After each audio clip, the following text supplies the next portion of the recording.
Welcome to a brand new episode of Sequel Rights, the podcast where we take a look at the franchises that make you go, they made how many of those? And we give each and every sequel a fair trial. My name is Justin Camps, and I'm here with Elizabeth Helly and Tyler Hymanson. And we have a very special guest in the house tonight, Joe Findlay from Miscast Commentary. Joe, thanks for being here. Oh, thank you guys so much for having me. I'm super excited. So, Joe, tell us about your podcast, Miscast Commentary. All right. Miscast Commentary is me and my childhood friend, Todd Murray. We do full-length commentaries on a lot of our favorite movies growing up and stuff. But right now we're actually in the middle of a MCU marathon.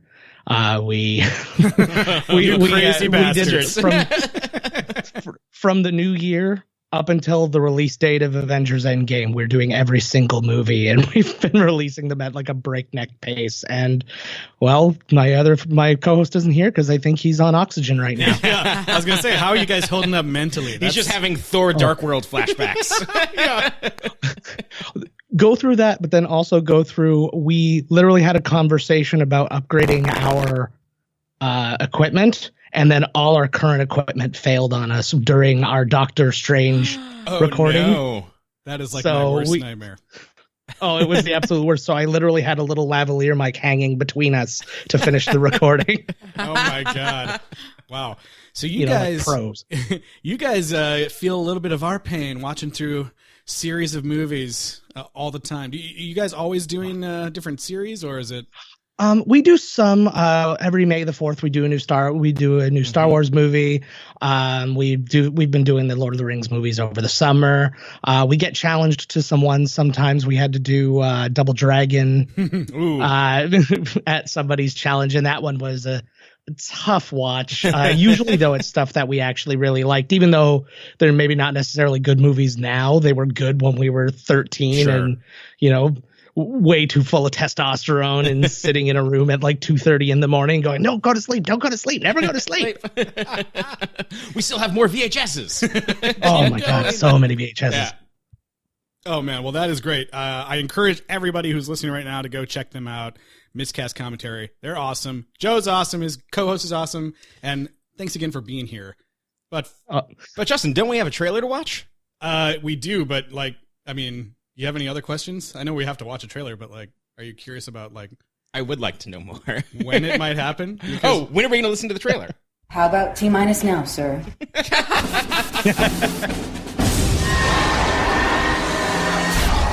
Today we have suffered defeat. But I am confident that where there is defeat, we will make victory. Do you have what it takes to be a citizen? The Federation needs you. Me? Really? Enlist now. Yesterday, I dropped troopers into a combat zone. Join up today. How high you fly is up to you. Do your part. Join the mobile infantry and see if you've got what it takes to be a citizen. Johnny Rico. Saddle up, troopers! Grenade! Lola Beck. Hold on! Dix Hauser. If the bugs find this place, they knock out the fleet. Next stop, Earth. There goes the neighborhood. There's a long war ahead. Incoming! Bugs! And we need you now. We need you now! The Federation needs you for Starship Troopers 3 Marauder. I realized we hadn't even said the movie we're talking about. Oh, that's true. That was the trailer for Starship Troopers 3 Marauder. The return of Johnny Rico. Yeah. Johnny Rico is in the house, and he wants to kill them all. And he is ripped. This dude. Yeah. He's also confused about where he stands in all of this. He is also just confusing at the beginning. I thought he was like some kind of replicant or more out of the second movie. He was taken over by one of those bugs. Yeah. So the beginning of the movie, he starts acting kind of tough, and I'm like, oh, he's matured a little bit. Cool. And then he's talking to his friends, and he's just going, laughing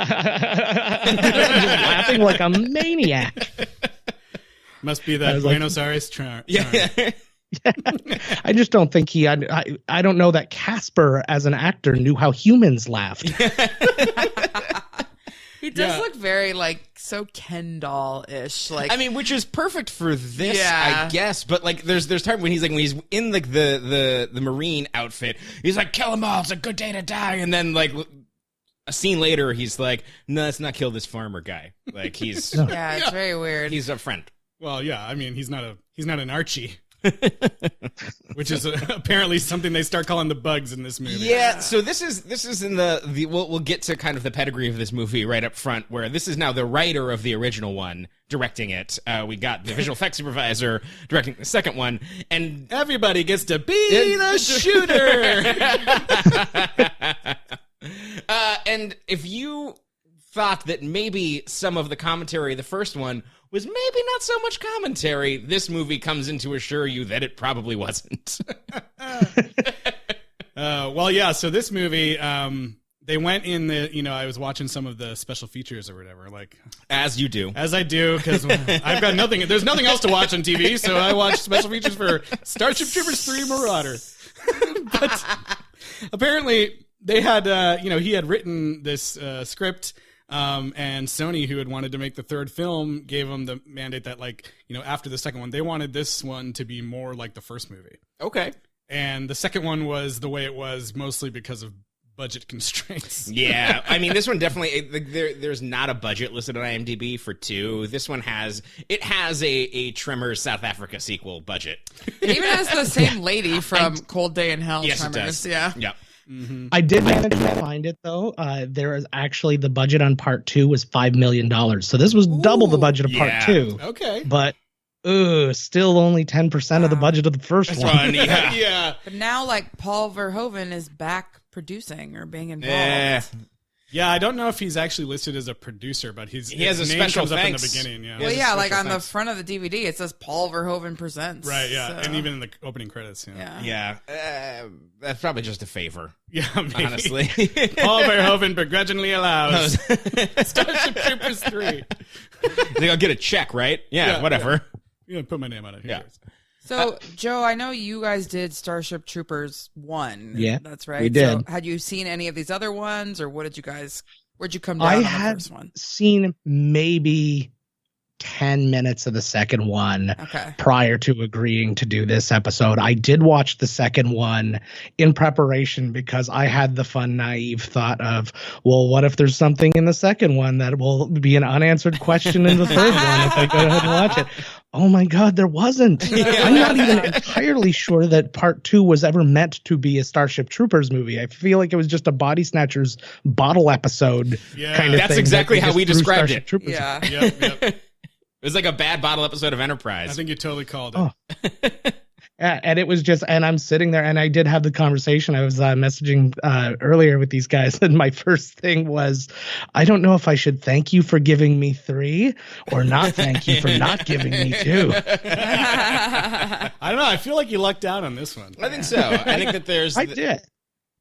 There's more. Yeah, it was something else. It definitely felt more like a Starship Troopers movie at the very least. Certainly. I mean, right off the top too, even the propaganda video, the one at the beginning of the other one is like, I'm pretty sure Phil Tippett got a chance to see the first movie, but he did not remake the things. But then this one came out, and I'm like, okay, I know what's happening, and everything feels like a war, and I'm on board. Yeah, the FedNet videos in this are They're actually good. pretty funny. They're good, yeah. There's some ridiculous shit going on. Well, and for the very first one, we immediately get the introduction of the Sky Marshal and his song, which is the best. Amazing. Mr. Sky Marshal Anoki. It's even got sing-along song lyrics with a little bouncing, like, shiny ball for you to follow. I was watching that. I was did like, oh my not God. sing along. Yeah. I've had that song stuck in my head all week. Me too.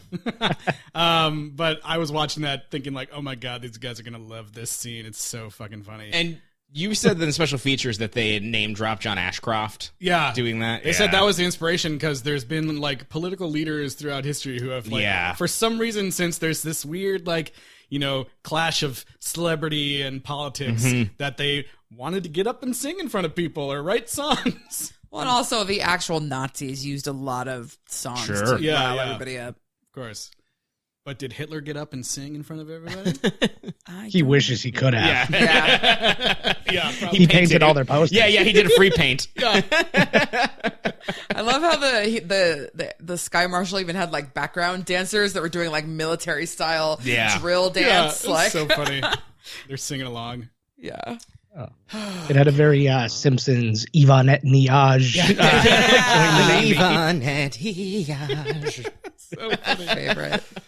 So right away with that first video, I was like, all right, we're off to a good start here, I think.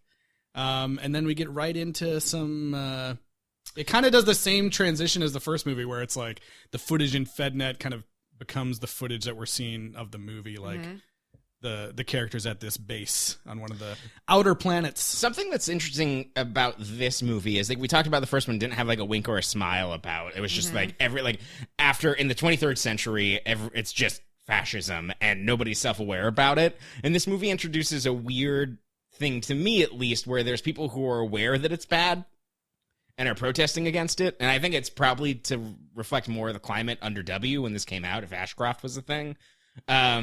And I think that it's interesting, but it also kind of takes away from the first one, and it kind of wrestles with that throughout the entirety of the movie. So basically, on this planet, was it Roku-san or something like that? Yeah, that's exactly right. There is there's farmers already there, and they blame the Federation for driving the bugs there, but they need the Federation to protect them, and it's a pickle. It's a conundrum. A classic American military conundrum. Yeah. They also want to stream TV out of a little box. Yeah. It's like the planet is like the south of... Shout out to Roku. The planet's like the south of... of the universe. No offense to the south. But it has like, they go in this bar in the base and there's all these hicks that are like, they're doing get out of the bar. To Canada, we're all the South. Yeah, that's true. That's true. They're doing the like. It's just geographically true. Yeah. But actually not even though. I'm further south than some places in the States because I'm Southern Ontario. We kind of like are the penis that dips into that dips into the States. Mm-hmm, mm-hmm. Hey, I didn't say it. Yeah. No, I'm kidding. But yeah, the hicks in the bar are doing the like, we don't take kindly to your type around here kind of thing. Took our jobs. They took our jobs. I mean, basically. Yeah. Well, the big thing is Roku-san has a very large electoral college vote for Sky Marshals. So they got to, make sure that place is ship shape. Oh, it hurts too much. Yeah. But we also start to hear that religion's back, guys. Ooh. Yeah. Ooh. Yeah, not only are people protesting, but people are believing in people God, are praying. The Father and the Son. But no ghosts. The spooky ghost. To believe is Holy Ghost. The Father, the Son, and the ghost. So does the hilariously named Dix Hauser, does he appear in the other movies? No. Is it like I went back, I was like, is he just a different actor? I also had to look this up because I thought the way that Johnny Rico like introduces them in the movie makes it seem like they were characters in the first one. Yes. I was like, is it the same character name that Denise Richards had? I looked that up too. It's not.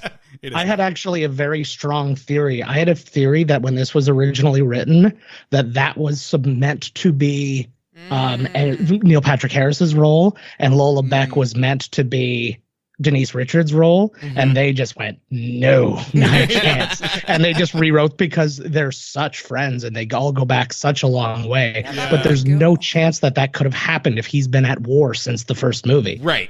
That makes total sense to me. Yeah. I bet your theory that's definitely what it feels like. Yeah. Also, this guy's name was Dix, and the guy in the second movie was named Dax. And so, I'm sure Dox will be in the next one. It was Dix and Dax Hauser, and they got Dox. And Ducks. That means these are all a sequel to Bloodsport with Frank Dukes. That's right. Look forward to our Bloodsport series. But the guy who plays Dix is from Last Man on Earth. He played Phil. Yes. And I was just like, fantastically. I had to look it up because I was like, he looks so familiar. Been in a ton of things. Yeah, he's actually pretty. Like, there's some stuff where he's kind of funny in this. Yeah. This is probably his audition for Last Man on Earth. He's more. I'm not going to call him more charismatic. He knows how human emotions work better than most people in this movie. He also knows how to take a beating. Yeah. Yeah, he wasn't terrible in this. I mean, there were a couple people who weren't terrible, and then there were more who were terrible. But there always is. So trench warfare now seems to be the deal because the infantry's greatest new weapon is a shovel. That's right. And I was immediately thinking of Twin Peaks: The Return. Yes, shovel yourself out of that shit. We also get new bugs. We get some bomber bugs and we get some scorpion bugs. We like new bugs. Bombardier bugs. Bombardier bugs.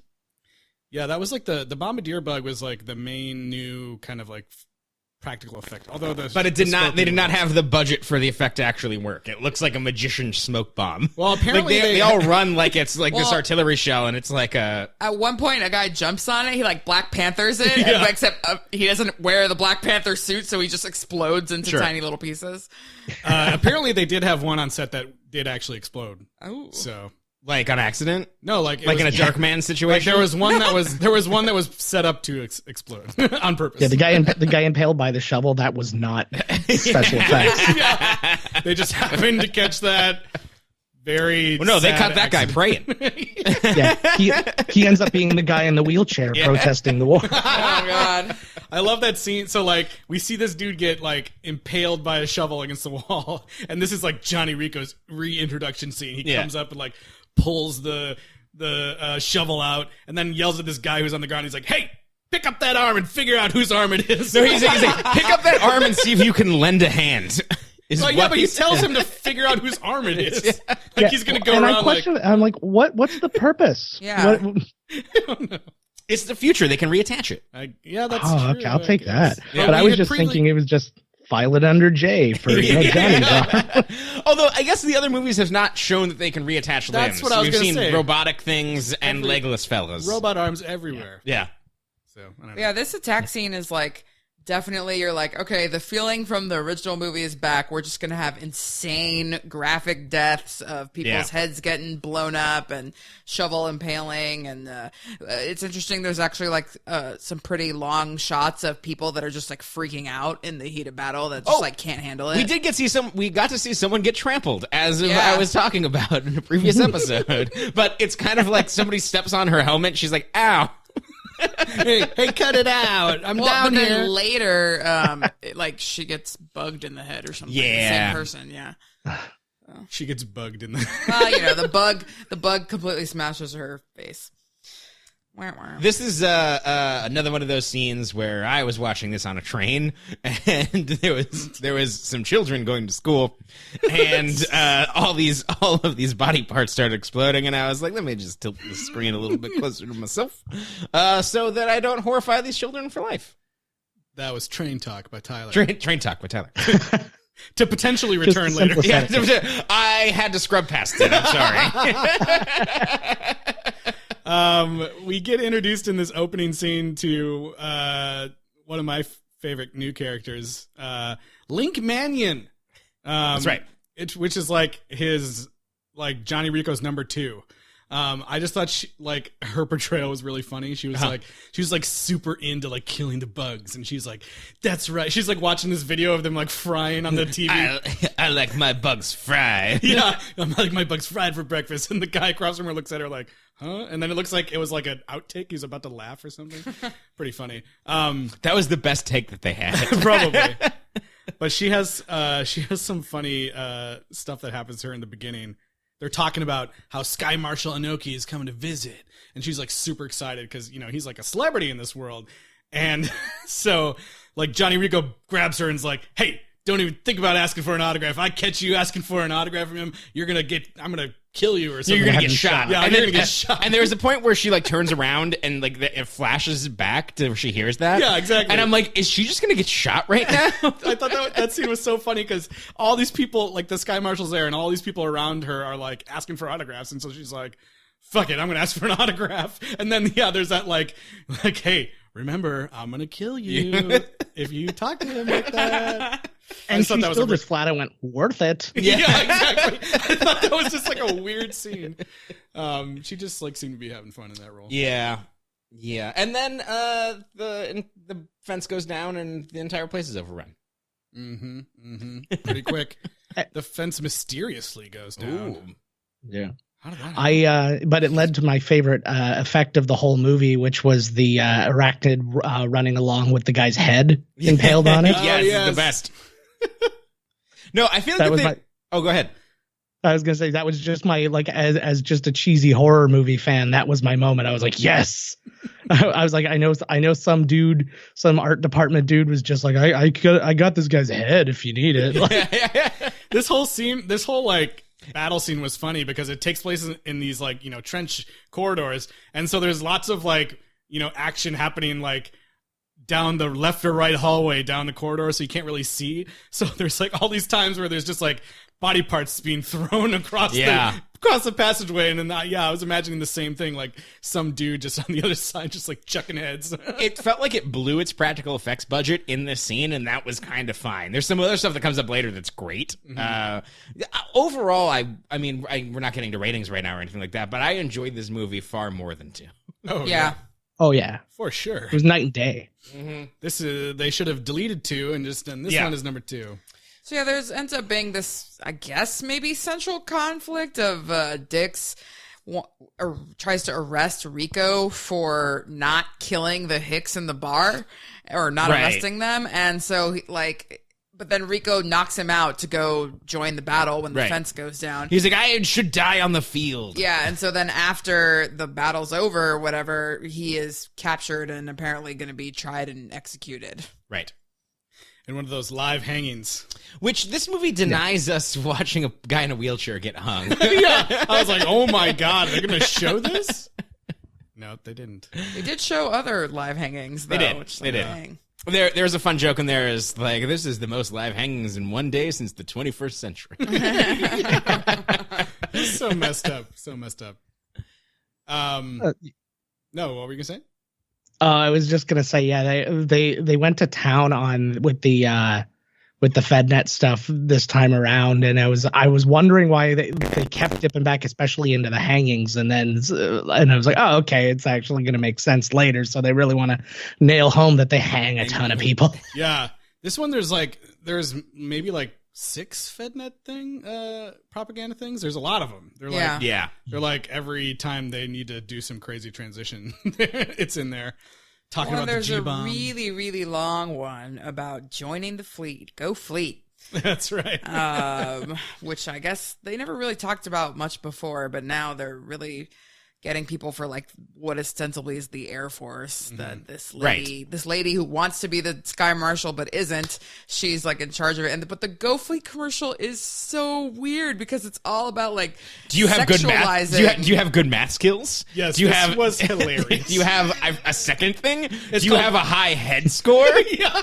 And then there's a guy who's like, people say that guys don't give good head, but I beg to differ. And then there's a thermometer going beep, and then it explodes. I was so focused on that man's eyebrows after he said that line because his eyebrows were dancing. Go back and just like slow-mo it, just frame by frame, and just watch those bad boys tap dancing on top of his eyes. It's wonderful. That scene was insane. There's like a few moments like that in the movie where I was like, okay, this is just totally like the final scene of the commercial is a girl walking up a ladder, and the thing like comes in, like the screen wipe goes in on her butt, like exactly. It's like, what the hell? And then the whole time, like, there's a subtitle on the bottom of the screen that's like, click here to join now. And then it says, like, in parentheses, you waive all your rights and become property of the Federation when you click this button. Or whatever. It's like, dang. I was actually expecting in that commercial that the woman who was in both the first and second movie to pop in again and just be like back. I'm fleet again. Deal with it. Deal with it. I'm alive. They could have had her in this movie as the other like Federation lady. Yeah. Should have. Yeah. Although that actress is fun. Yes. So funny. So funny.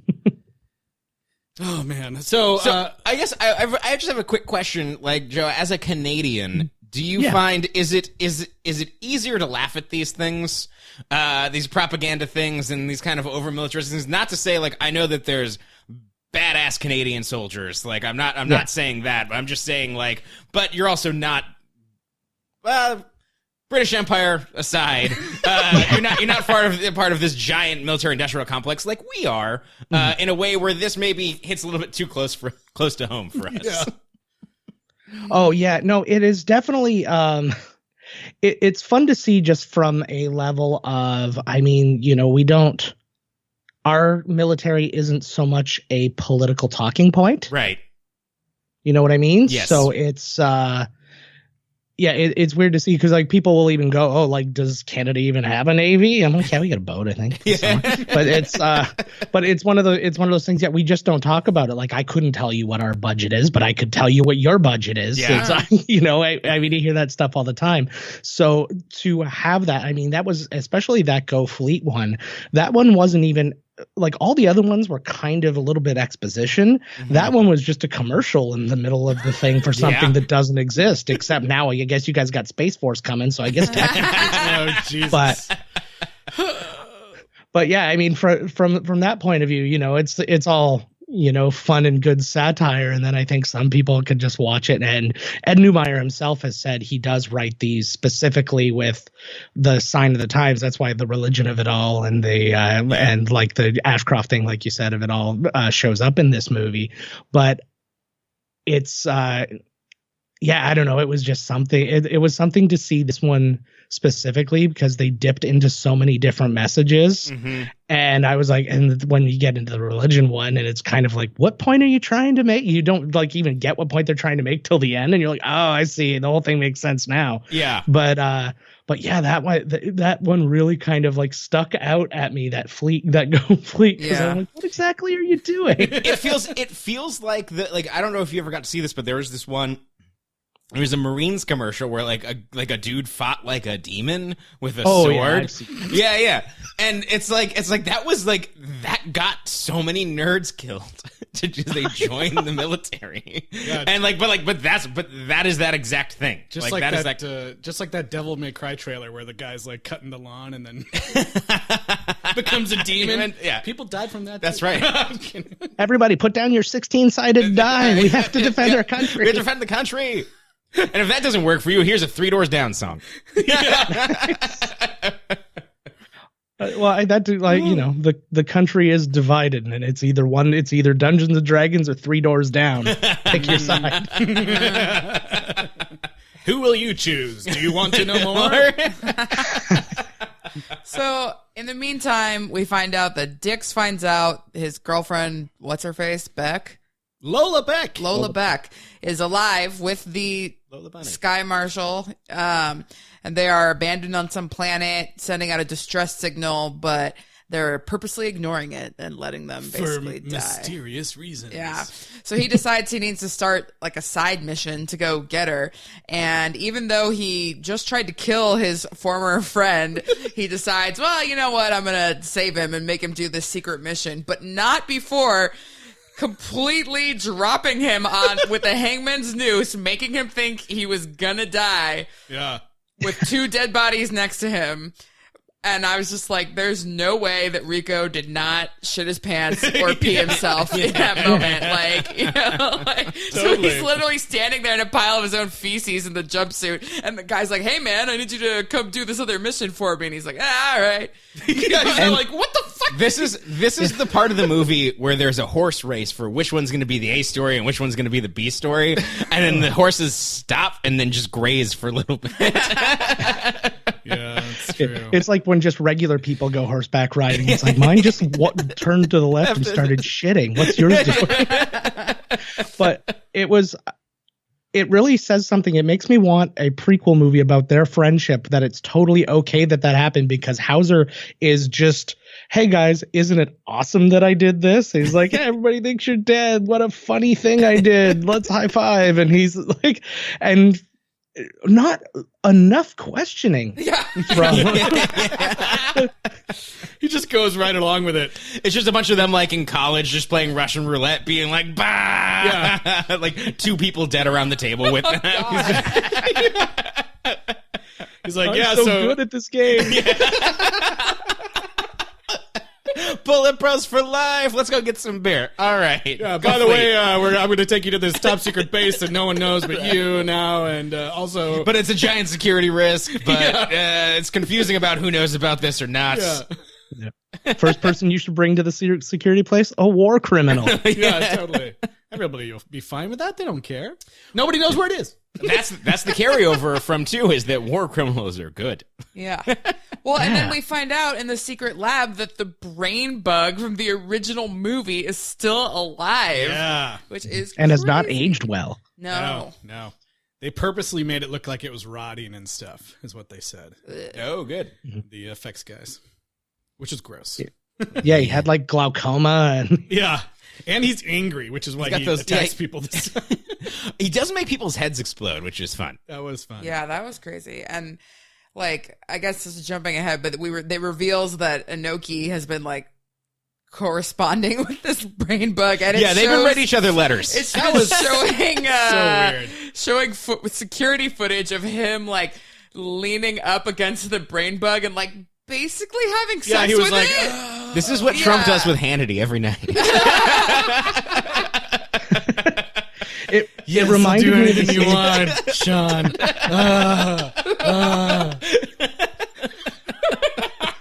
It reminded me of the scene with Sam Neill in Jurassic Park when he's on the Triceratops and it's like breathing in and out, except with orgasms. It's not childlike delight; it's sexual pleasure. It was very, very sexual. Yeah, I was totally like, I was kind of thrown off by this twist a little bit because the whole movie, like, you're starting to get like a little bit more of a look into like the machinations of the Federation and the crazy shit they're doing, and you're like, oh man, the Federation is terrible and it's awful, and like the Sky Marshal, like, he's a psychic, so we were talking about how maybe Neil Patrick Harris's character had lied about what the brain bug was thinking. So I was like, oh, so maybe the Sky Marshal has like real information about what the bugs really want, and it's not like maybe it's some other purpose, not trying to kill everybody. But then it turns and shows this, and I was like, oh, no, okay, he's just fucking crazy. No, it's a boring bad the Federation's choice. Good? Yeah, it's a boring bad choice that the bugs are just evil and they want to kill us. Well, he tries to say, like, I wanted to communicate with them so I could broker a peace. Right. But really, he just kind of ends up wanting to fuck it, I think. Like, wanting to have sex with their god and, like, with the brain. Well, you've seen what its mouth looks like. Really? That's true. Looks pleasurable. It really, yeah. Oh, gosh. Who had sex with that puppet? So the answer is all of them. Well, no, that is what Paul Verhoeven requested to have his name attached to the movie. He's like, I get the puppet, right? Oh, God. That's no. See, the thing is, if you watch all of Paul Verhoeven's movies before you watch the first Starship Troopers, and then you just describe what the brain bug is supposed to be without describing what it looks like and say, draw it. You're definitely going to draw a vagina for a face. A giant world-sized vagina. Oh, God. Yep. So, and Kevin Bacon's invisible in every scene trying to fuck it. We were talking and about succeeding if you've seen Wild Things. Yeah. Oh, God. We were talking, or I was mentioning the, like, behind the scenes goings on of the Federation. There's this crazy scene. So, like, the Sky Marshal has been marooned on this planet, but nobody knows that. They all think he's out in the world because they have a robot, or no. This is the most interesting plot. It's the most interesting plot point of this movie. It's like a deep fakes thing, right? But they show him interacting with people, so that's why I think that was just footage that they showed on the news. No, they show him getting blown up. But they show him like, oh, the Sky Marshal's at this community center talking with the people, and they show him talking. But they faked the footage. Yeah. Oh, okay. Yeah. I was thinking of like kind of like a Hunger Games thing when it looks like there's a bunch of people out in front of her and she's just there by herself, like just hologrammed everything in, right? Yeah, I thought at first it was a robot she was controlling. But this is something that we're actually gonna have to deal with in our lifetime, where there's gonna be fake videos of actual people saying a bunch of crazy shit, and it's like probably with it, like maybe even this next election. Like, look forward to it. But could like be this now, Trump could just be Andy Serkis, and we don't know. There's already videos like you can watch. Like The Verge has posted some of them, but it's like this is gonna like change politics, and this is we should all be very terrified of. And it's Obama saying all this crazy shit. I saw that. Yeah. Follow derp fakes on YouTube if you want to see a bunch of Nicolas Cage cut into every movie. That is hilarious. But this is it's one of the things is like this is actually a smart thing that is in this movie. Yeah. In 2008. In 2008. Well, It made me question everything too, because I'm sitting there, I'm like, is this like a twist that guy isn't the Sky Marshal at all, and she's always been the Sky Marshal, and there's just a human avatar out there who's just kind of the face who makes the appearances, and you were going to find out that over there they didn't have any what is it, like you find out he has no power, he has no anything, and that was going to be their big reveal. I was waiting for that, but then they basically deflate that all in one sentence right after. They're like, we have to make sure everybody thinks he's still there. I'm like, oh, okay, forget it. Yeah. No, she doesn't have that singing voice. Yeah. It's auto-tunes, baby. It gets really good that part of the future. It's auto-tunes, baby. So if the first movie was like a completely propaganda film with no look behind the curtain, and the second one seemed to be completely not propaganda at all, just a horror this film. one is like half and half. Like the Rico and what's Hauser stuff is all like, this is what's actually happening, and we're seeing like the backside of the Federation or whatever, the backside of water, I don't know. And the all the stuff with Lola and Inoki is like the fake complete propaganda that ends up becoming like this Lawrence of Arabia trek through the desert, like with all these religious debates happening as they walk through the desert. They land on Planet Perfection, Nevada, right? Yeah. where there's bugs in the ground trying to get them. Yeah, I feel like this movie ultimately lands on trying to say something more about religion than any of the other movies. This movie reads like a screenplay that I wrote when it sounds like me talking about religion when I was like 19 and obnoxious. Yeah. There's lots of hilarious lines about religion. I was so confused because, like, I know Sony has like a faith-based film branch, and so I was like, wait, is this actually part of that? Is this like just going to be straight up like? I started thinking like maybe it's going to be straight up like religion is good, you know? It's like, what is happening? Sky here? Marshal Inoki is not going to coach that basketball team anymore. He's going to coach women's track. When we got to the end of the movie, I was like, oh, okay, they got me. They like had me worried for a while, and okay, fine, yeah, but like. There's some flight attendant girl who's like obsessed with Jesus. Seditiously very religious. Yeah. And then she's hilarious. Inoki is trying to control Lola and calm her down by saying like, oh, you know what? Everyone just gotta worship in their own way. Let's just let everyone do their own thing. And I'm pretty into religion too, so you know, just let it be. And the whole time you think that like he's really into Jesus too. Yeah. And then at the end it's just like he starts to like, what is the name of the It's thing? called Bahia McCoydle. Yeah, he's like, and now I will worship Bahima Kodal. And the religious girl's like, wait, what? Yeah, she's all like, it's the wrong god. I'm so glad that's the clip that you pulled. It felt so much to me like it was like if H.P. Lovecraft was a Sunday school teacher or something like that. If H.P. Lovecraft had a Book of Mormon. Yeah, this was like this scene was like an amazing reveal for the characters in the movie. It was not a reveal for us, but there's like this whole amazing scene right before this where she's been kind of like, you know, flirting with this other trooper guy, and he's like, you know, if we get out of here someday, would we ever be together? And she's like, of course, but we have to get married in a church because I believe don't in God. exist. And then she said, well, yeah. And then she says something like, first you take God, then you can take me. And they have this whole you know, like, okay, cool, that's great. And then they go up to the top of this hill, and he's like, Inoki's like, we're here, our God is here. And they're like, oh great, we can meet, this is awesome. And he's like, our God, Bahia McCoydle. And they're like, there's like a record scratch, like, wait, what did you say? Bahia McCoydle, our God. And they're like, and she tries to justify it too. Yeah. She's like, oh, they say God has a lot of different names, but I've never heard that name before. Yeah, and then her she goes instantly go, we should kill him. Yeah, her boyfriend is like, well, honey, he's the Sky Marshal. He probably knows what he's talking about. But you use the word boyfriend in a way as if they had a relationship. Like, basically, we meet these characters, like, we get, like, a scene where they bump into each other. Where she walks through the entire ship before it goes down, where there's a man on fire on a spaceship. It doesn't make any sense to me. And also, every man she walks by looks at her ass. Yeah. That's true. And then, so we get to introduce everybody. This is everyone who's dropped on the planet, part of the B plot. They're all just cannon fodder to be picked apart. Yep. Although the cook who's on there could have been one Django? of the... yeah. Yes. The D is silent. Could have... I think his name was Jingo. It's Jingo, yeah. He could have been a Tremor sidekick at any point. Mm-hmm. He dies. Everyone's just there randomly, and this guy is like the crew chief or whatever. And, so 3/4 of the way through the movie, like, well, we need a romance here. And so he basically just proposes to her out of nowhere. Like, they've had no relationship.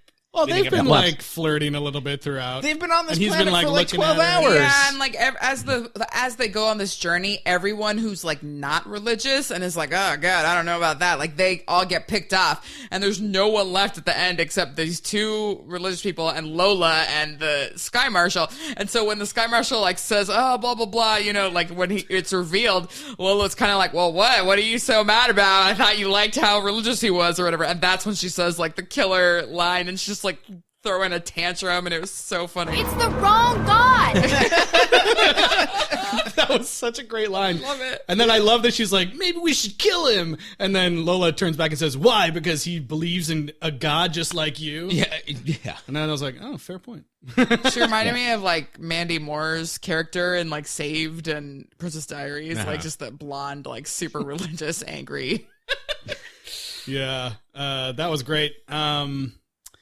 Do we want to finish off the Bea McCoydle stuff, or do we want to go into some? We gotta go back to Rico. Get into some nudity, like it says Marauder. at the beginning of the. Oh yeah. Let's talk about let's get into some nudity, because we also have to get into the angels that show up at the end of this. Oh my movie. god! Yeah. Yes. So Rico's secret project, Marauder. Right. It's mechs, you guys. Yeah. And these mechs you have to be naked in.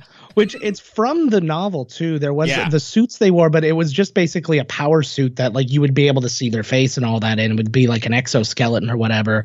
And apparently in the books or whatever, they could fly. So the reason they removed them from the first one is because essentially they'd just be flying above the bugs and just strafing down on them, not interesting. And then they give them this, which is a giant built up like Ed 209 thing, which makes sense since Ed Neumeyer's writing the movie. But that scanning scene. It was like a weird like we just watched the Power Rangers movies, right? And there was kind of like a Power Rangers getting their morphers scene, but it was just so like, what? Well, at first it started out being like, oh hey, we're gonna like redo that scene from the first movie that was really cool where everybody was naked and they were just talking to each other like normal. But then they're like, but actually no, we're just gonna focus on everybody's boobs. So wait, guys. So this is one that I had to scrub past while I was on the train. So I need you to describe to me in excruciating I rewound it 30 detail. times to make up for that. I need you to describe in excruciating detail what happens here. Okay, well, so there's these mechs. Yeah. Turns out, in order to be in these mechs and make them work, you gotta be naked. And this is something that Dick's house is telling them. Yes. He's like, I'm Dick's house, and in my house, you have to be naked. He's a Dick's house. Yeah. Sorry. So yeah. He's like, oh, you got to strip naked for the full body scan. And they're all like, all right. Outstanding. And they get in this room. They strip naked. They're talking about random shit. And then they go walk into this. How did you not watch this? No, I saw the still where like that, like all the dicks were covered. You want me to They describe stand in a this? line in front of a giant screen to be scanned all at the same time in the same room. Yeah. And there's these basically like these little signposts with like little squares that cover their dicks and or vaginas. Sure. But otherwise they're completely naked and the girls are topless. And there's one guy who walks in still with his underwear on. They're like, take off those pants, number 2. He doesn't really say that, but something like that. And then they take off his pants, and the girl next to him looks, and then the other girl next to him goes, I guess that's why his mama called him Slug. And they're like, oh. I don't even know what that means. Does that mean big or small? I'm not sure. I think it just means horribly misshapen. And I was like, just always moist. And I was like, why would your mom call you that? That's fucked up. Yeah. And Put you some guys salt knew on that about thing. that?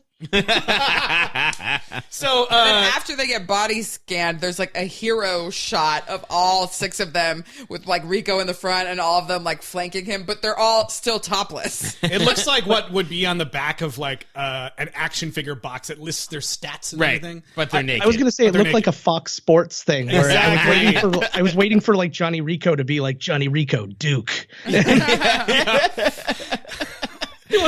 then the dancing robot comes in. There's also this weird thing. So when they get scanned, it's like this like green laser that goes like on their body, and then it like shoots to the like digital thing where it says their name and heart rate and everything. But there's like the first one is Johnny Rico, and in each one there's like this robot arm that goes like bzz, bzz, and it like comes up and bends up. That I was like, the nozzle that's supposed to be his dick. Do not look away from the nozzle. Yeah, pretty much. So I did scrub past this, and I was like, yeah, I don't want to be the weirdo on the train. And then I looked up immediately after I got past it, and there was some dude watching Game of Thrones, and Melisandre was just completely naked on top of somebody. And I was like, all right, well, I guess it's not that weird. You're not the only creep on the train watching porn. Yeah. The scanning sound effect too. I don't know if anybody knew it. It's actually the sound from, I think it was the original War of the Worlds. It was the sound that the tripods were making there, and that was their just little wink and nod. But I mean, it went by so fast that I barely even noticed it. And of course, there's boobs out everywhere, and you're like, you're not nitpicking, antique sound effects at that point. I wonder if that's homage or just what was in a sound library. Yeah. But in a movie with this budget, it's a toss-up. We're going to have to force you to watch this scene afterwards. It needs to be seen. So that catches us up pretty much to where we left off, in that the Sky Marshals with... Well, no, but I mean, that happens, and then there's like 40 minutes of them on the planet. Like, they're like, Rico, you're getting the Marauders. Yeah, we never get like a Rico training or any development on these other Marauders. Like, no, forget about that for now. Look, their naked bodies just know how to control it. Well, there's no way to make you care about a character more than to see them topless. Yeah. Use the dick thrusters. No, yeah. So we cut back to Bahia McCoydle. That's the Verhoeven method. Anyway. Yeah.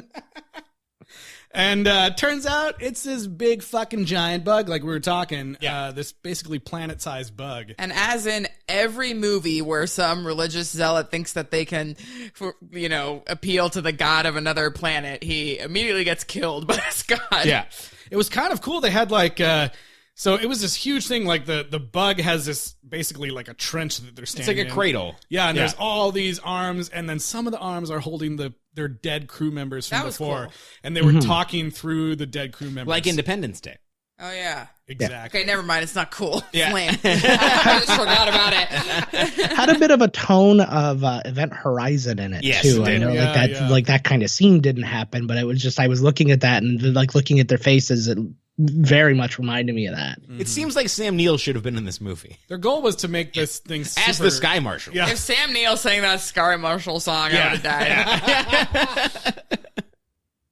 I feel like they were trying to make it a big, like, Lovecraftian cosmic monster thing. It did look like, so they were inside of a ship, and the way it collapsed, like the way they built the scene was really, really... I was actually surprised to see that Neumeier, however you say his last name, didn't direct anything after this, because I actually think that there's some stuff that's cool. Well, yeah, they did a lot of stuff with miniatures. And this wasn't that long ago, right? 2008.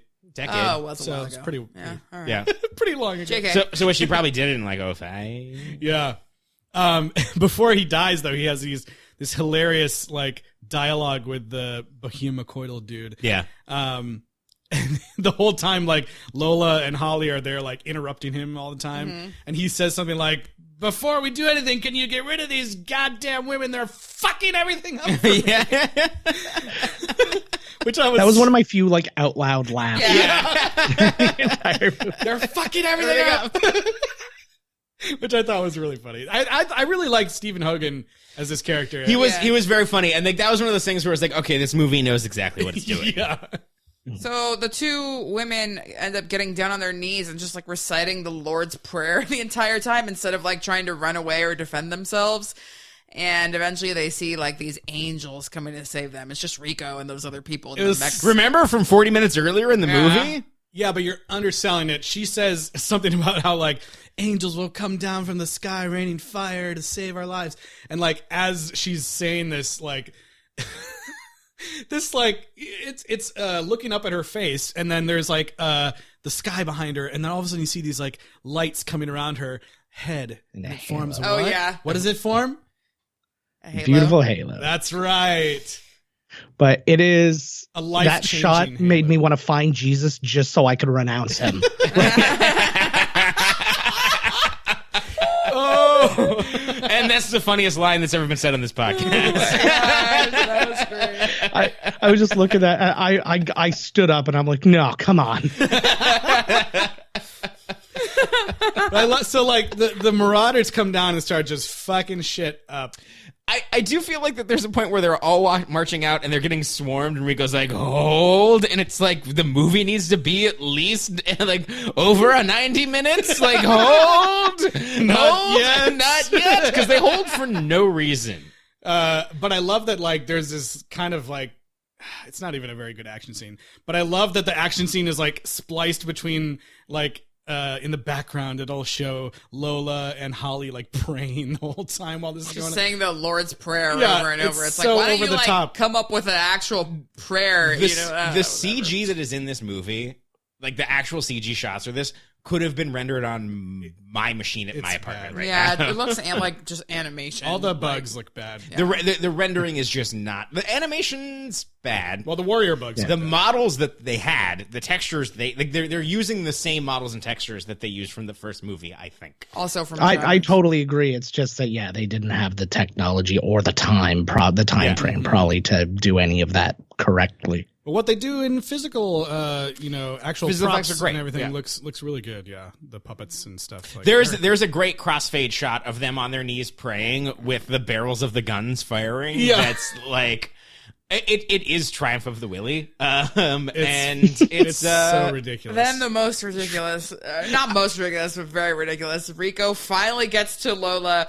He reaches out his hand to get, instead of saying, do you trust me? They have this shot of like the Sistine Chapel, like the two hands like touching each other, and it like pauses and like, they put like some kind of Instagram filter to make it look like marble for a short second, and then they like grab. I was like, when that happened. Oh my god. Well, and the big question, he comes out and he's wearing a full like latex kind of suit, and I'm like, where the hell did that come from? Last time we saw them, they were all getting in robots naked. Yeah, that's right. That's what I thought too. I was like, he's gonna walk out and be naked? Nope. That would have been fantastic. That would just like such an undercutting of the entire scene if he just comes out full frontal, just like, hey. Let's get moving, ladies. Oh god. So I guess everyone gets rescued, and we see another hilarious religious imagery shot of like they show Holly having been rescued on the ship, and she's wearing she has like a blanket over her, a blue blanket, fleece blanket, like Mary Magdalene, exactly, wrapped around in the most awkward way. Like no one's wearing a blanket like that. Like what? It's terrible. It's the like Madonna horror thing. They're like, Lola's bad, this girl's good, but now they're both reformed, and it's like, ugh. Because Lola's found religion. Yes. I got religion. I got it bad. Is a thing that she says. Even though, like, she's praying and, like, praying for God to save her, but it's just Rico. Like, she knows him. No, that character transfer, that doesn't track. She just says, something happened to me on that rock. Yeah, and then after that, like, her and Dix are totally fine. Yeah. Like after he left her to, like, I want to die on this planet. They make out to an explosion. When he doesn't even care that, like... She has like religion now. He doesn't believe in God, and she's like, "I have religion now. We have to get married in a church." He's kind of like, "It's treason." Yeah, he like laughs it off, but then it becomes adopted by the Federation because the new Sky Marshal, who was trying to kill the old Sky Marshal, saw that the religion was the bug's greatest weapon. Mm-hmm. Yeah. They somehow have ignored like years of religion controlling people and being like, wait, we can control people with religion? I just learned this today. My big thing though with that kissing scene though was I don't care how much you love somebody or how attracted you are to them. I'd just be like, can we just hold up for 1 second because we're literally about to watch a planet get blown up. Yeah, they're death starring. And we've never used this bomb before. They're like using it's the gonna be Q-bomb pretty cool for the first time. Yeah. Which was what the Nova bomb in the novel. Yeah, that's out of there too. Yeah. My frame of reference, I was just like, oh, they're going to Death Star somebody. Like, that's all I think. At least they were blowing up a giant planet-sized bug.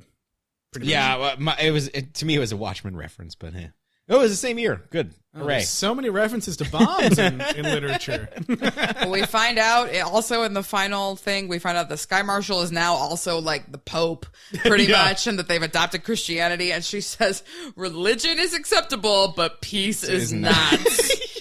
Yikes! Which is the thesis of this movie, I believe. That's so crazy. That was my favorite part because they're basically like, "Hey, everything's cool now, except for those guys we were talking about hanging before. We're still gonna get that in." Yeah. And the guy's like, "Fuck the Federation, wheelchair fuck the Federation." guy. That was so weird. Yeah, they hang Peter Jackson. I was thinking more John Rhys Davies. Yeah, no, it was a combination of the two. Oh God. We just get the final FedNet thing where Johnny Rico is the general in charge of the Marauder program. That's right. Now Marauder is like out as something that you can sign up for. Yeah. And we see that Lola and Dix get married in a celebrity wedding. And then he's like, the Scientology church. And then it's like, hey, what are you doing, kids? Don't you know the war's on? I think he says something. He does like say that. Yeah. Better get back to it. And then we see the flight attendant.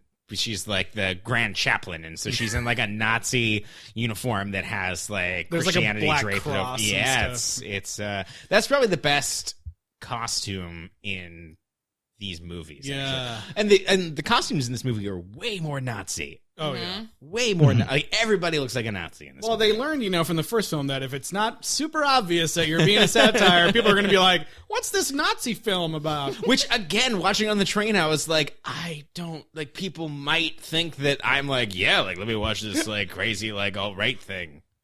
Yeah, except there's alien bugs and stuff. Yeah, I don't know. But maybe you're watching Battlefield Earth or something. Yeah. Yes. Oh my God. These would never have been a concern in my life, and now I'm like, oh God, I have to be sorry for all the like, no, burdens I'm not and a Nazi. hardships Sequel Rights is giving you on a daily basis, Tyler. So, overall, how are we going to rate this movie? What's the rating system? Oh boy, how many classic hits from Sky Marshal Inoke's CD-ROMs? How many albums? Would you give Sky Marshal Did you see singing albums? one of the songs was like called "Quit Bugging Me," which I thought was funny, but then I was like, "Oh yeah, there's that song from the Space Jam soundtrack called like You're Bugging." Yeah, so I'm like, So let me ask this: how many installments of 1995 would you pay for the joys of like that. the Sky Marshal's dulcet tones? Who are you asking, me? Oh yeah, how many installments would you pay? Well, first of all, I think that this movie is outstanding. I thought, compared to the last one, it's outstanding. But I'm going to go and give this one, I would very happily call whatever 1-800 number I need to call and give them just 6 easy payments of $19.95 per month for Inoki Sings It All. I thought that this movie was quite the step up from the last one. To the streets? To the streets. It's like, okay, clearly the budget is lower on this, but I actually enjoyed a lot of the satire and like ridiculous comedy stuff they had in this. I feel like if this would have been the second film, it would have done a lot better and maybe could have helped bring it back to theaters or something. Yeah. I don't know. I feel like the second one was a big misstep, but then I guess maybe that one helped them realize there was an audience out there or something. But this is much more in the vein of the first film. Really funny, just so many ridiculous things that I was laughing at that I was not expecting to have fun with. And it's cool seeing Casper Van Dien back. I think he was fine. Is he back though, or is he a hologram?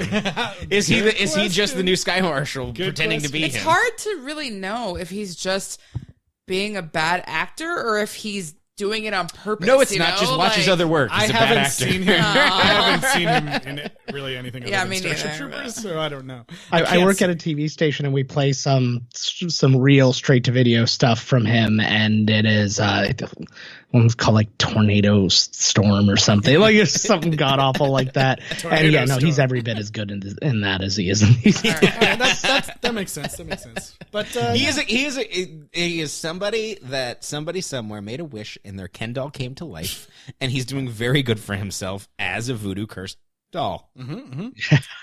Anytime he grits his teeth, he looks like Arnold Schwarzenegger to me, and I'm like, I feel like he's Arnold Schwarzenegger's secret son who just snuck into Hollywood. Well, hey, there's precedent. Apparently, he was like royalty too. He like married a princess, and she's like in this movie. In the oh, really? As I was like, his dad's Casper. Well, no, but like apparently they're divorced now. But yeah, he was like a prince. Oh, wait, he married into royalty. Yeah, I see. Okay. Interesting. Who's next, Tyler?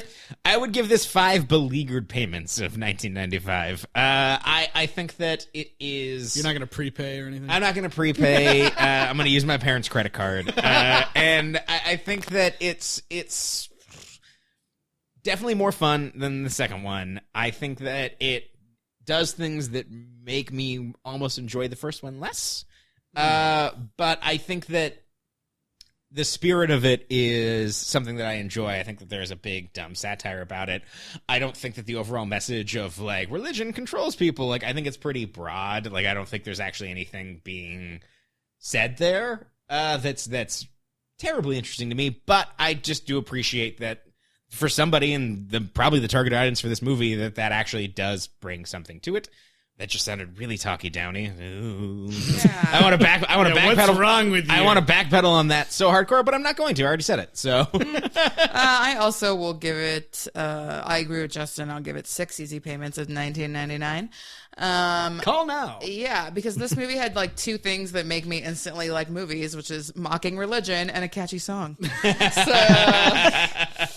The song is amazing. You yeah, guys. I was so happy at the beginning of the movie when they started playing that song and the sing-along songs ball came on. I was like, okay, this one's gonna be better. I was like so relieved. And I did like all the satire stuff and all the religious stuff. I think it was weird how, like I said, the Casper Van Dien stuff is all like realistic. This is what's happening behind the scenes of the Federation. And then the religion storyline was all like, this is the propaganda that the entire first movie was. And like, I think there maybe could have just somehow like differentiated it a little bit more. I don't know. Like, he still buys into like, I'm going to die today. Mm-hmm. Like he doesn't like, there's no like, he's self-aware, but not self-aware. Like, yeah, but in the first movie, like they never would have even shown like that much bad stuff that happened, like within the leadership of the Federation. I think so.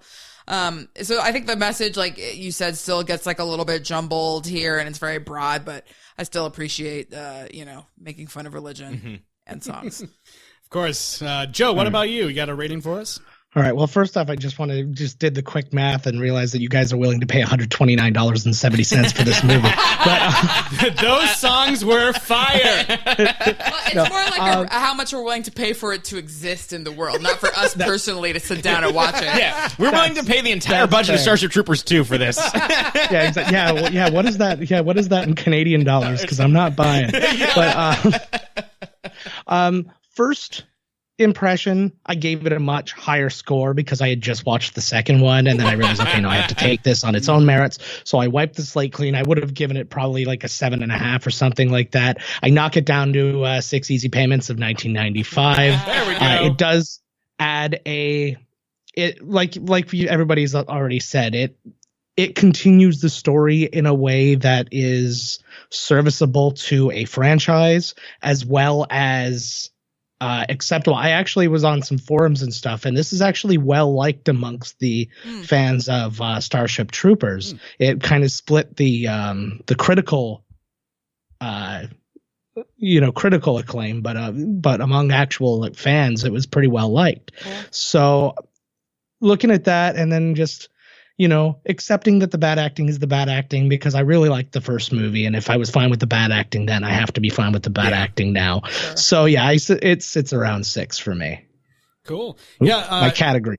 It's interesting. You talk about it being like a good, continuation of the franchise. And I do think, we were wondering if anything would continue on from the second film. And I feel, at the start of this movie, I was like, oh man, did they continue on is this dude being crazy because he's actually a bug? I know. Yeah. I was wondering that. And I guess they could have done that, but there's one thing I actually want to talk about before we wrap up here is that they then call Rico the hero of Planet P, which is in direct contradiction with what happens at the end of the movie. Mm-hmm. And so is that something that maybe happened over time? Did that person die? And, it's not necessarily fuck up the movie for me. I just think it's interesting. Well, we do see, because Neil Patrick Harris says no one's going to remember you or Rico or Carmen.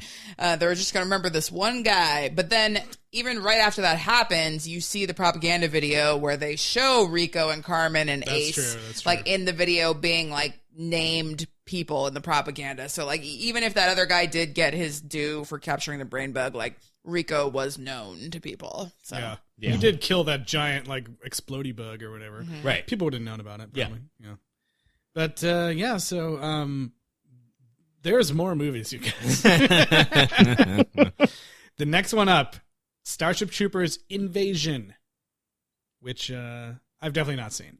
Yeah, I've not seen that as well.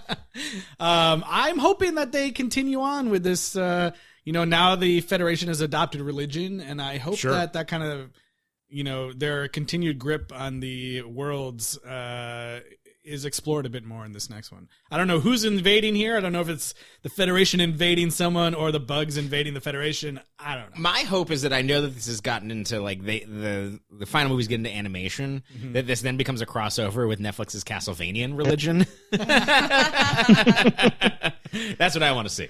All right. That'd be interesting. Since it's going to be animated, I hope that Casper Van Dien stays on, because if it's animated, why not, and maybe they'll actually be able to get more well-known, either voice actors or actors, because it's a lot less of a commitment to come in and record than it is to, go be on set and stunts and all that. Or professional voice actors. Mm-hmm. And, maybe we'll have... No, that's what I mean. People that we know from being voice actors. Yeah, okay. Yeah, maybe we'll have some cooler set pieces because they can just do whatever they want. And I feel I think the invasion is going to be on Earth. It should be. They've already invaded a bunch of bug planets and whatever. Now they're still losing. That would be great. Yeah. Have you seen Joe? Have you seen the fourth one? I haven't. I think I saw again. Working at a TV station, you see things in flashes because we have 40-something networks, and you'll just go, oh. Uh-huh. And I remember being about halfway through one time and then looking and going, I think that's a Starship Troopers movie, but it's animated. And I put it on for a few moments, and I'm like, yeah, it indeed is. I recognized some people, and I mean, without spoilers, there are some very interesting people who come back. I don't remember specifically in which ones, but there are some people who make some appearances who, when you hear them, you're like, interesting. But that's basically as far as it went. I don't know if I just dismissed it because I hadn't watched either of the other sequels, and I just kind of was like, no, Starship Troopers is its own thing, and that's going to be the end of it. I mean, if you had to watch half the movie before figuring out it was even a Starship Troopers movie, I don't know if that bodes well for us. Yeah. Now that you've seen 2 and 3, it was halfway through when I noticed that I noticed it was there, and I'm like, oh, what's that? Oh my God. Do you think that you'll continue to watch the next 2 now that you've caught up? I feel like I need to. Yeah, that's how we feel. I get into well, you guys have created a system in which you have an obligation to. Yes, I'm now kind of off the hook, but I'm a glutton for punishment in a completionist way. Uh-huh. I'll fall out of love with something, but I'm like, but it's almost done, so I guess I might as well stick this bad boy out. Keep watching. So, speaking of, what movies do you guys have next up for your Marvel marathon? We are, as of this recording, I will be releasing Guardians of the Galaxy 2 in a matter of moments. Oh, nice. And then, so we continue from there. We are going to be, so knowing now where we are in the timeline and knowing that April 26th is when we do Ant-Man and the Wasp, we're doing one basically every 3 or 4 days at this point, which usually we only do our episodes every Friday, but then it occurred to me that, it timed out very nicely, and then they bumped up the release date. They bumped up the release date after we had committed to doing this. So, we're releasing a bunch of episodes, so stay tuned. We're coming at you very hard and fast for the next little while. And I think I saw a tweet of yours that you recorded before James Gunn was rehired, and then now it's coming out, so it should be interesting to hear what your thoughts were before. Yeah, we recorded in February, and it was and so we have a lot of, and my co-host is very direct about his feelings about things. And if you just bring them up, and I mentioned James Gunn, and he's like, fucking bullshit. Like, it instantly starts going off. And now I actually thought about like just editing in a little thing and saying, hey, like, by the way. That'd be amazing. Hey, thanks so much for being here, Joe. Yeah. It's been thank you guys so much. I had a blast. It was so much fun. Where can people find Miscast Commentary and listen if they want to check it out? All right. Well, you can check out our website at miscastcommentary.com or find us on Twitter at Miscast Podcast, at Instagram for at Miscast Commentary. We actually got our whole name for that one. And you can find me on Twitter and Instagram at JK Findlay. Awesome. You guys better check them out because it is some funny stuff, and they're doing some hard work to put those together. So it's worth it. Yeah, and if you want to email us for anything, you can do that at sequelrights@gmail.com. Only 2 more Starship Troopers movies, so we need suggestions for the future. Mm-hmm. And you can also find us on social media, Twitter, Instagram, and Facebook at Sequel Rights. And please rate and review us on Apple Podcasts. 5 stars goes a long way, and we really appreciate it, so thanks. And thanks again to my brother for the theme song at the top of the show. Joe, thanks again for being here. Such a pleasure. And we will see you guys next week for Starship Troopers Invasion. You gonna push a button? I wanted to push the T-minus now button. Do it. It's the wrong god. It's the wrong button. It's the wrong button. That's perfect. See you guys next week. We call upon our troopers in this our darkest hour. Our way of life is what we're fighting for. The flag that flies above us inspires us each day to give our very best in every way.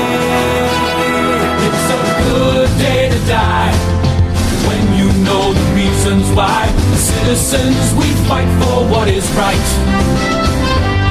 A noble sacrifice.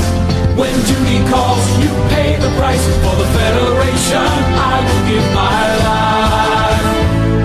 When all is fair in love and war, that's what my gunny says.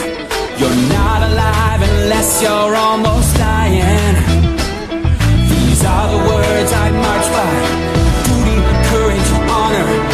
Every single day I'm out there trying. It's a good day to die when you know the reasons why. Citizens, we fight for what is right. A noble sacrifice. When duty calls, you pay the price. For the Federation, I will give my life. Courage, duty, honor. The eagle, he flies high above us. The eagle, he makes our spirits soar. Give me the strength to carry on, to fight in this war. It's a good day to die when you know the reasons why. Citizens, we fight for what is right. Courage, duty, honor. A noble sacrifice. When duty calls, you pay the price. For the Federation, I will give my life. Courage, duty, honor. It's a good day to die when you know the reasons why. The citizens, we fight for what is right. A noble sacrifice. When duty calls, you pay the price. For the Federation, I will give my life. For the Federation, I will give my life.